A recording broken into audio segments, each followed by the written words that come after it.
sangkalan. Regalo ni Nanay 19 sa akin. Madiskarting Nanay 19. Ayan o. Kaya sabi ko, bye na. Goodbye na.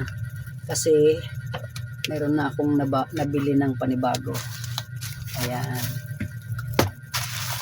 Bili ako ng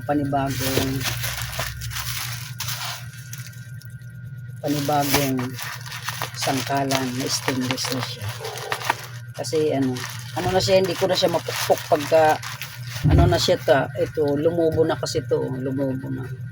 Kaya hindi pagka pinitpit ko yung ricado bawang di na dito pwede. Kaya sabi ko goodbye na sangkalan.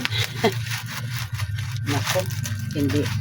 Nasaan yung matalas kong gunting at iba naman tong gunting na to, hindi matalas.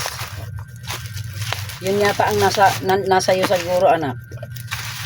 Yung sangkalan. Ayan, nakabila ako ng stainless na sangkalan. Ayan, oh. Ayan. Ayan. Ayan. Binili ko sa TikTok guys. Sabi stainless.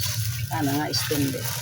Para matibay. Kasi ito pwede na sa tinapay pag gusto mong magtimpla ng para sa tinapay. Kung gusto mong maggawa ng tinapay. Ayan. O diba guys? Thank you for watching guys.